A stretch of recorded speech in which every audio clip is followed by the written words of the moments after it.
Kryeministri Rama thot se shembja e teatrit të vjetër dhe ndërtimi të riut janë zgjidhja më e mirë, ndërsa kryetari i Bashkisë së Tiranës, Erion Veliaj, deklaron se do të ketë një garë për të përmirësuar projektin e arkitektit Bjarke Ingels.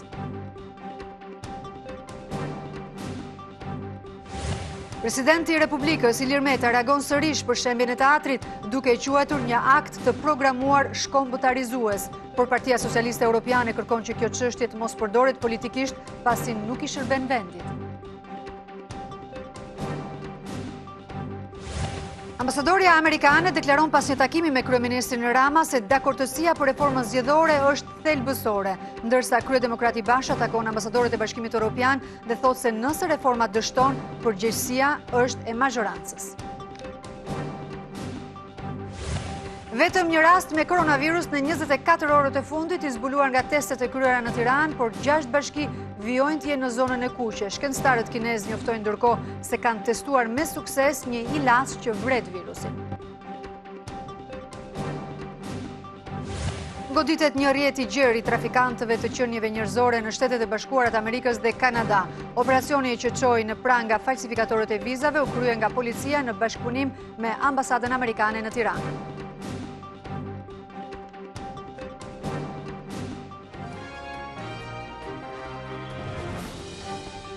Ju përshëndes të gjithëve, mirë se vini në TV Klan, jemi drejt për drejt me edicionin informativ të orës 15:30. Do të jemi me informacionet më kryesore për këtë të martë 19 maj.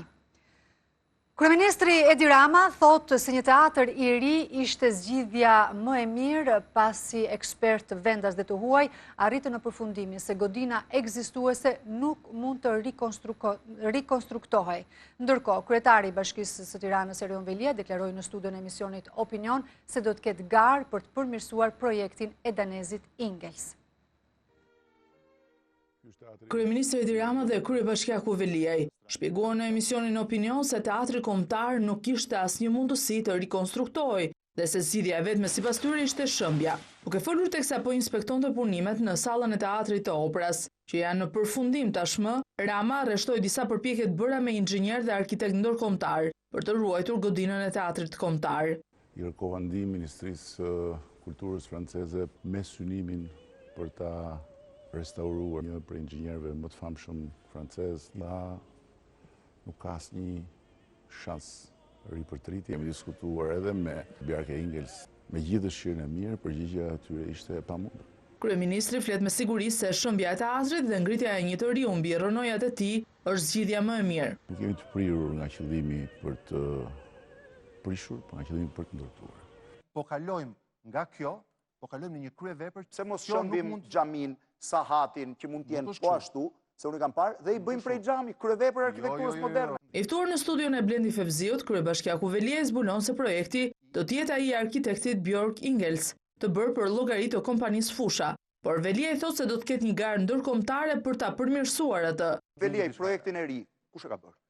Bjarke Ingels, kjo që një propozim i Kush e ka paguar projektin? Ka paguar kompania që solli propozimin. Do të bëjmë konkurs mbi gjithë mënyrat se si do detajohet projekti dhe mund të ketë ndryshime. Po ky prezantuat si projektin final që do bëhet, ndërkohë që si ka bërë as tenderi, sepse ky dhe nuk është paguar nga ju, nuk është paguar nga shteti, por është paguar nga privati. Lejohet ju të merrni një projekt paguar nga privati? Patjetër, ka plot që dhurojnë projekte për Bashkinë e Tiranës dhe për çdo bashki të Shqipërisë. I pyetur nëse do të ndërtohet në zonën pas teatrit, kryebashkiaku nuk e përjashton mundësinë e zhvillimit. Nuk ka askush të drejtë i thotë kryetarit të bashkisë që mos zhvillo pronat e bashkisë. Ndërtimi i teatrit të ri parashikohet të nisë në fillim të vjeshtës, ndërsa financimi do të merret nga bankat ndërkombëtare, siç e ka bërë të ditur tashmë bashkia. Pas protestës së zhvilluar një ditë më parë, policia ka proceduar penalisht në gjendje të lirë 9 persona, mes të cilëve politikanë dhe artistë. Mes të proceduarve janë edhe kryetari i Partisë Demokratike Lulzim Basha dhe kryetari e Lëvizjes Socialiste për Integrim Monika Kryemadhi.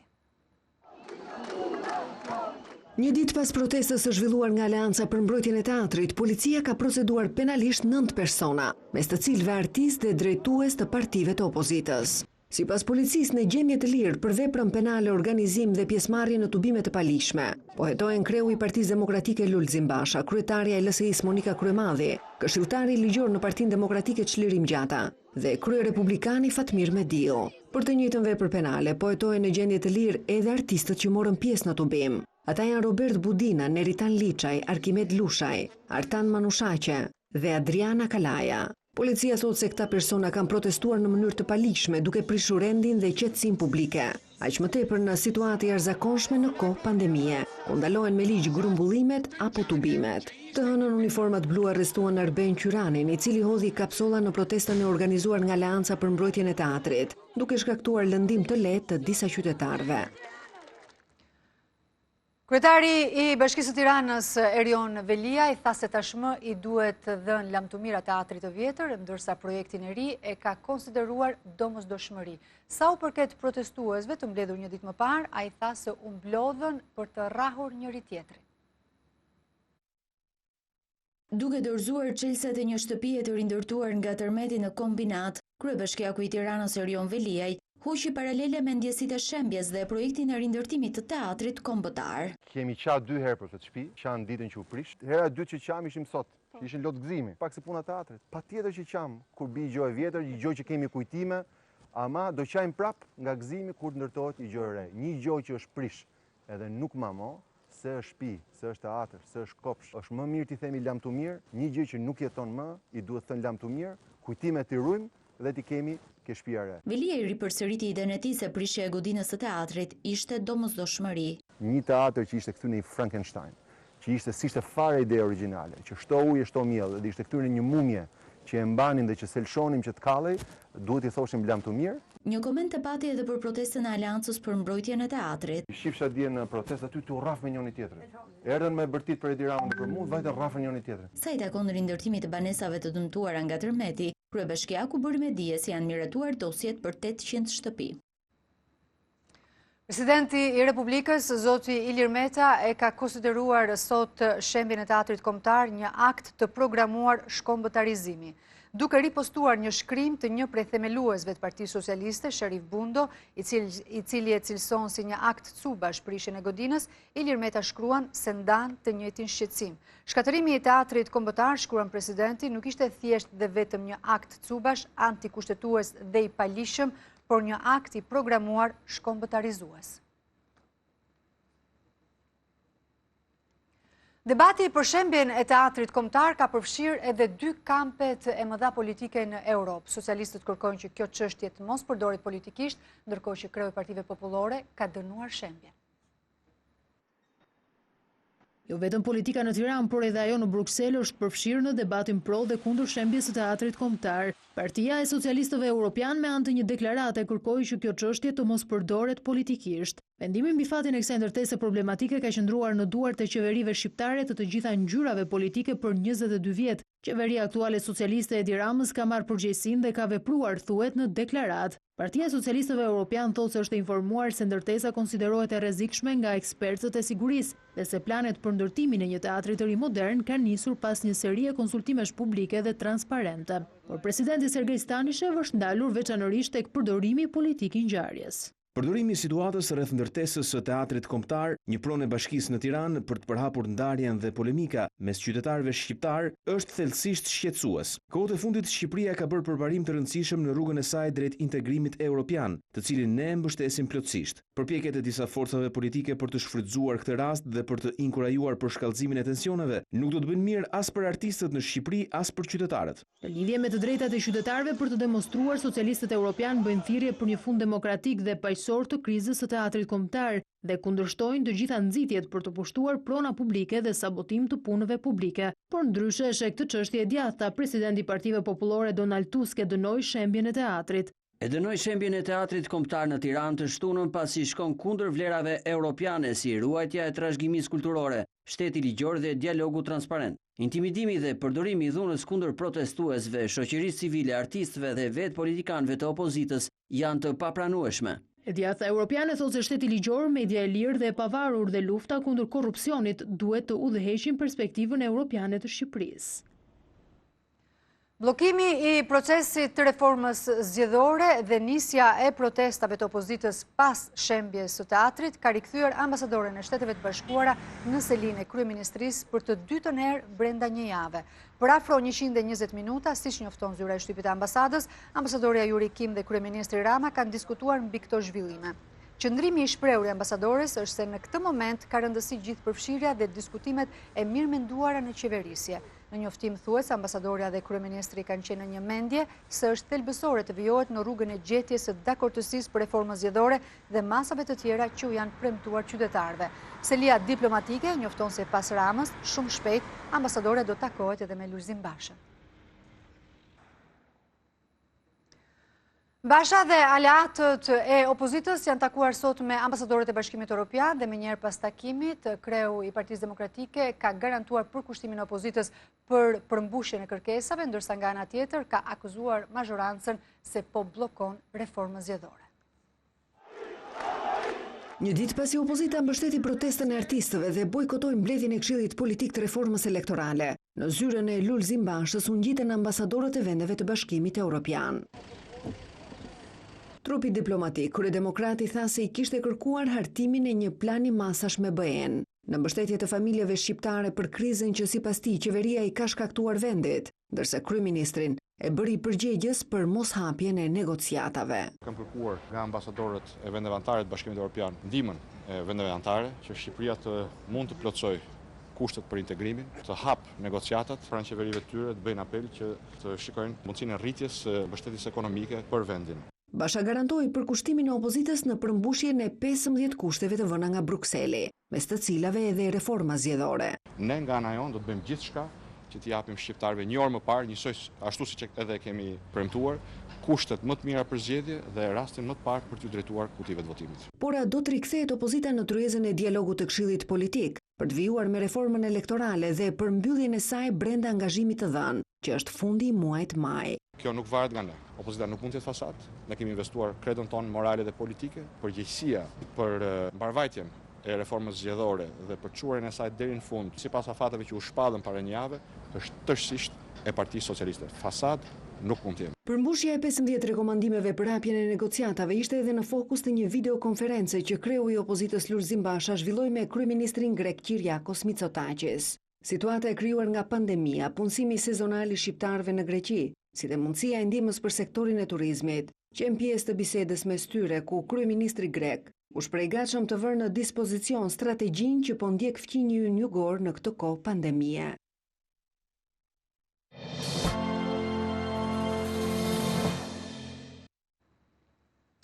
Vetëm një rast është konstatuar me COVID-19 në 24 orët e fundit, pas 177 testimeve të kryera nga Instituti i Shëndetit Publik, duke shënuar kështu dhe shifrën më të ulët që pas shpërthimit të pandemisë. Rasti është në Tiranë. Kryeqytetit i rikthehen rastet pozitive me koronavirus, pas 2 ditëve pas një të infektuar. Rasti vetëm i konstatuar me COVID-19 nëpërmjet analizave laboratorike është gjetur në Tiranë. Kjo është dita me numrin më të ulët të rasteve të reja që prej fillimit të epidemisë. Në vendin tonë, situata epidemiologjike paraqitet e qëndrueshme me shfaqje të rasteve sporadike në vend. Në 24 orët e fundit është konfirmuar vetëm një rast pozitiv me COVID-19 në Tiranë, nga 177 testime të kryera. 15 qytetarë janë shëruar, duke rritur numrin e atyre që tashmë e kanë tejkaluar me sukses këtë sëmundje. Deri më sot janë kryer mbi 13.000 testime dhe janë konfirmuar pozitiv me COVID-19 929 qytetarë, prej të cilëve 78% e tyre janë të shëruar. Në vendin tonë aktualisht janë 176 persona aktiv me COVID-19, kryesisht në Tiranë, Durrës, Krujë dhe Shkodër. E pandryshueshme vijon të jetë situata në spitalin infektiv, i cili tashmë është i vetmi spital COVID në vend. Gjendja paraqitet e qëndrueshme prej ditësh me 15 pacientë të shtruar, nga të cilët 3 janë në terapi intensive. Që prej fillimit të epidemisë në vend kanë humbur jetën 31 persona. Shkencëtarët kinezë thonë se kanë zbuluar një ilaç i cili përveç se shëron, krijon edhe imunitet ndaj COVID-19. Janë kryer testet tek kafshët, ndërsa pritet të nisin testet klinike. Shkencëtarët kinezë pretendojnë se kanë zbuluar një ilaç që përveç se shëron pacientët me koronavirus, krijon edhe imunitet për ta. Ilaçi po testohet në një laborator të Universitetit të Pekinit, teksa provat tek kafshët kanë rezultuar me sukses. Zhvilluesit thanë për mediat se injektimi i këtij ilaçi të kavjet u përmirësoi atyre shëndetin brenda 5 ditëve. Formula përmban antitrupa të prodhuara nga persona me sistem të fuqishëm imunitar. Pas injektimit të kavjet, antitrupat neutralizuan virusin ndërsa krijuan edhe një mbrojtje afatshkurtër kundër një infektimi të dytë. Shkencëtarët kinezë pritet të nisin së shpejti testimin e këtij ilaçi tek njerëzit, teksa shprehen besim plot se provat do t'japin rezultate pozitive. Ekspertët thonë se nëse ky ilaç i jep rezultatet e pritshme, nuk do të jetë më nevoja e një vaksine kundër COVID-19 që po zhvillohet në disa shtete, përfshirë Kinën dhe Shtetet e Bashkuara. Sipas OBSH-s deri më tani janë mbi 100 vaksina në zhvillim, tek të cilat varen shpresat në betejën kundër COVID-19 që ka prekur mbi 4.9 milion njerëz në të gjithë globin. Presidenti i Shteteve të Bashkuara të Amerikës Donald Trump ka ashpërsuar sulmet ndaj organizatës botërore të shëndetit. Ai ka paralemruar tërheqjen e përhershme të vendit të tij nga kjo organizatë nëse nuk bëhen përmirësime thelbësore. Presidenti amerikan Donald Trump shpërsoi sulmet ndaj organizatës botërore të shëndetësisë në lidhje me pandeminë e COVID-19. Përmes një letre të publikuar në rrjetin social Twitter, shefi i shtëpisë së bardhë paralemron tërheqjen një herë përgjithmonë të vendit të tij nga antarësia pranë kësaj organizate nëse OBSH nuk i nënshtrohet përmirësimeve thelbësore, siç u shpreh ai. Në letër Trump akuzon këtë organizatë se ka një mungesë alarmuese të pavarësisë nga Kina. Sipas tij, OBSH duhet të kishte vepruar me më tepër shpejtësi që në fazat e para të përhapjes së COVID-19-s, që kur epidemia shpërtheu në Kinë në muajin dhjetor, por Trump shprehet se kjo ndodhi pasi OBSH u përpoq të ndihmonte Kinën në fshehjen e përgjegjësisë për shpërthimin e koronavirusit. Trump është mbështetës i teorive se COVID-19 ka dalë nga laboratorët kinezë dhe nuk është përhapur në mënyrë natyrale, ndërsa ka paralajmëruar nisjen e një procesi penal në gjykatat ndërkombëtare për të kërkuar dëmshpërblim nga Pekini për viktimat dhe dëmet në ekonomi. Shtetet e Bashkuara aktualisht kanë ndërprer fondet për këtë organizatë, ndërsa autoritetet kineze i kanë quajtur të pabaza këto akuza, duke i konsideruar si lajthite të kreut të shtëpisë së bardhë. tvklan.al, webi më i klikuar ndër të gjithë televizionet mbar shqiptare. Lajmi i fundit, gjithçka ndodh në vend, rajon dhe botë. I gjeni në kohë reale në tvklan.al. Informohu në lëvizje vetëm me një klikim në celularin tuaj, edhe në aplikacionin tvklan.al. Video dhe lajme për çdo emision, dhe të rejat apo sinopse të serialeve tona, vetëm në tvklan.al. Besueshmëri, shpejtësi, cilësi dhe interaktivitet. Klan, televizioni mbar shqiptar më i ndjekur. Policia e shtetit në bashkëpunim me ambasadën amerikane kanë shkatëruar një grup kriminal i cili merrej me trafikimin e qenieve njerëzore. Pas një viti hetimesh në disa qytete të vendit, 24 persona kanë përfunduar në pranga. Policia ka shkatruar një rrjet kriminal që trafikonte persona drejt Shteteve të Bashkuara të Amerikës, Britanisë së Madhe dhe Kanadas, duke vënë në pranga 24 persona. Hetimet në lidhje me këtë grup kriminal filluan pas evidentimit të një rasti të shitjes së një pasaporte të falsifikuar amerikane në Tiranë dhe më pas u zbuluan një rrjet i tërë. Hetimet janë ndjekur nga SPAK që i kërkoi gjykatës që 15 persona të gjykohen në masën e arrestit me burg, 7 me detyrim paraqitje dhe 2 në gjendje të lirë. Për të finalizuar operacionin Crystal Eagle janë angazhuar 300 forca policie. Ky grup kriminal pasi siguronte dokumente të dyshuara të falsifikuara në Shqipëri, por edhe në vende të ndryshme si Kosovë e të tjerë, rekrutonte persona të interesuar me qëllim udhëtimin e tyre në drejtim të Shtetet e Bashkuara, Kanadas, Mbretërisë së Bashkuar e të tjerë. Hetimi ka nisur nga shërbimi diplomatik i sigurisë në ambasadën amerikane në Tiranë, më pas u krijuan një task force hetimore shqiptaro-amerikane. Antarët e këtij grupi kriminal, dokumentet e dyshuara të falsifikuara i dërgonin me autobus të agjensive turistike, kryesisht në Itali, në Gjermani dhe nga aeroportet e këtyre vendeve, shtetas të ndryshëm tentonin të përdorin dokumentat e falsifikuara. Operacioni nisi mbrëmjen e së premtes dhe ushtrinë në disa rrethe të vendit. Mësohet se persona që pajiseshin me dokumente false paguanin nga 5.000 deri në 10.000 euro në varësi të destinacionit që preferonin.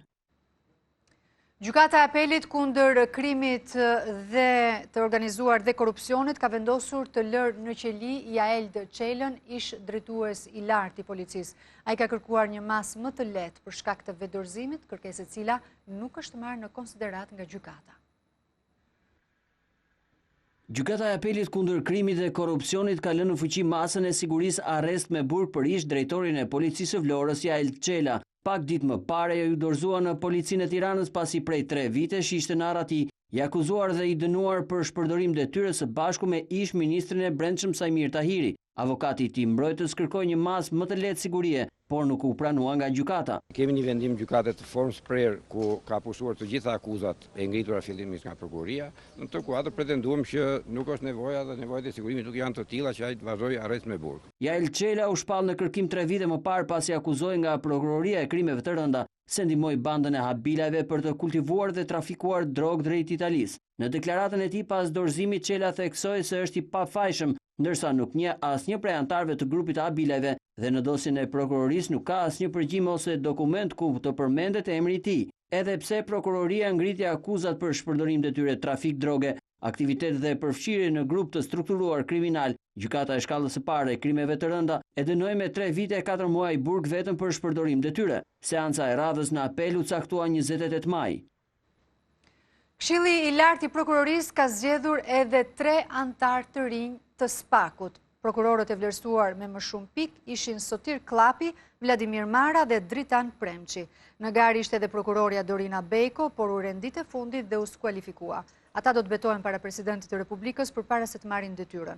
Tashmë, numri i prokurorëve në SPAK ka shkuar në 12 nga 15 që është numri i kërkuar për plotësimin përfundimtar të kësaj strukture. Mbetet ende e paqartë nëse ka njerëz në makinën që një ditë më parë përfundoi në hecin e banjës. Në preg u gjet pa jetë 57 vjeçari Gazment Hasani. Gjatë pasditës së djeshme, polumbarët kanë tentuar të futen deri në 32 metër thellësi për të mbërritur tek makina, por nuk kanë mundur dot të shkojnë më tej. Ata kanë gjetur vetëm një pjesë të parafangos makinës. Polumbarët i ndërprejnë kërkimet, ndërsa policia nuk ka bërë publike detaje të kësaj ngjarje.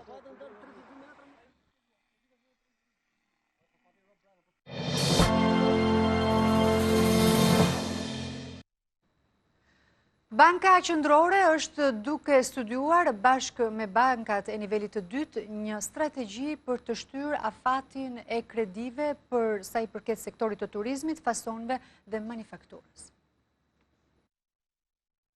Në fund të këtij muaji përfundon afati për moratorumin e pagesës së kësteve të kredis, ndërsa sektori bankar në bashkëpunim me Bankën e Shqipërisë është duke përgatitur një strategji se si do të veprohet me bizneset dhe individët të cilët paraqesin vështirësi paguese të tyre. Burime për televizionin Klan bën me dije se në diskutimet e kësaj çështjeje janë 3 sektor prioritar për të cilët po diskutohet një tjetër shtyrje e pagesës së huave që ka në sektorin bankar: turizmi, fasoneria dhe manufaktura. Turizmi dhe shërbimet janë 2 nga degët më të prekura nga pandemia e Covid-19 dhe mendohet që fillimi i shlyerjes së kredive për këtë grup biznesesh të nisë në vitin 2021, ndërsa për fasonët dhe manufakturën shtyrja mund të ndodhë deri në vjesht të këtij viti. Të gjithë ndërmarrjet e tjera dhe individët do të studiojnë rast pas rasti në mënyrë që bankat të analizojnë situatën e tyre financiare. Nga ana tjetër, Banka e Shqipërisë pritet të miratojë një tjetër rregullore, e cila nuk do të detyrojë sistemin bankar që të mbajë provizione për kreditë shtyra. Moratorumi i pagesës së kësteve të kredisë hyri në fuqi në mars dhe ka efekt deri në këstet e majit. Si rezultat i kësaj mase përfituan 21.000 individë e biznese për një linjë kredie prej 2 miliardë eurosh, e cila përbën pothuajse gjysmën e totalit të portofolit të kredisë së dhënë në vend.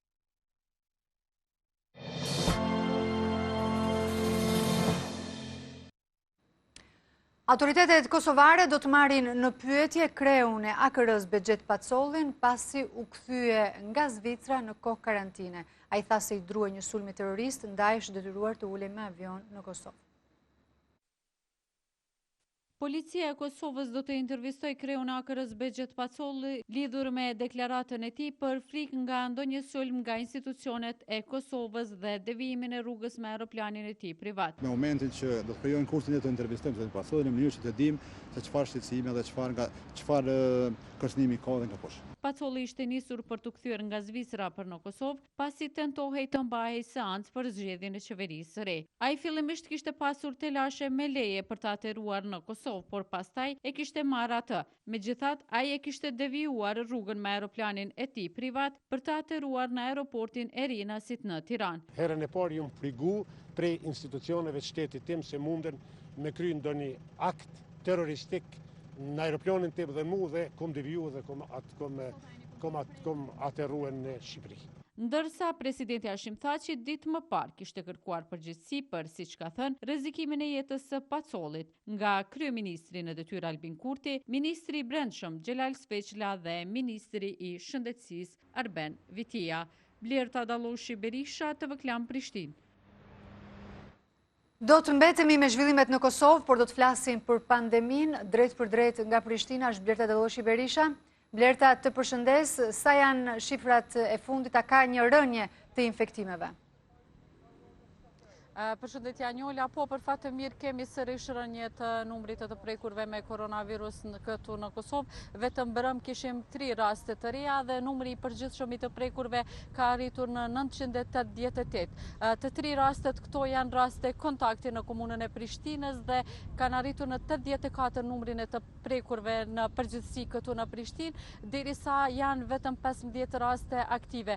30 raste të kontaktit të prekurve mbrëm, të cilët janë konfirmuar, kanë bërë sot analizat dhe pas dite priten rezultatet, ndërsa me fillimin e masave lehtësuese nga dje këtu në Prishtinë, shihet qarkullim më i madh i qytetarëve, ndonse janë orari i tyre është nga 3 orë në 4 orë i qytetarëve, 2 orë paradite dhe 2 pasdite, por janë hapur shumë biznese dhe ka shumë qytetarë të cilët punojnë dhe kanë marrë leje speciale dhe Prishtina duket se tashmë ka filluar t'i kthehet normalitetit. Anjola? Blerta, faleminderit për të gjitha informacionet që solle. Nga Prishtina do zhvendosemi në Maqedoninë e Veriut, ku duket se ka një riaktivizim të vatrave të COVID-19, detajet të cilat na jep në këto momente drejt për drejt nga Tetova Xhumadie Ibrahimi. Xhumadie, të përshëndes, si është situata e infektimeve në kohën kur dihet që atje ka një debat të nxehtë sa i përket datës së zgjedhjeve të parakohshme? Po, përshëndetje Anjola, atëherë edhe pse kishte paralajmërime se gjatë kësaj jave do të ketë lehtësira të masave restriktive, konkretisht do të hapen bizneset, më konkretisht restoranet dhe kafenet, mirë po enda një gjë të tillë pra nuk ka, për shkak se numri të infektuarve është duke u rritur ndjeshëm. Në 24 orëve të fundit kemi 22 raste të reja me COVID-19, numri i përgjithshëm ka rritur në 1839 persona, kemi edhe 2 raste të vdekjeve gjatë ditës së sotme, numri i vdekjeve ka rritur në 106, mirë po në nivel vendi janë bërë mbi 22.000 testime dhe kemi 1.351 të shëruar. Mirë po sa i përket çështjes së zgjedhjeve, debati dhe vëmendja e opinionit këtu në Maqedoninë e Veriut është tek zgjedhjet e parakohshme parlamentare.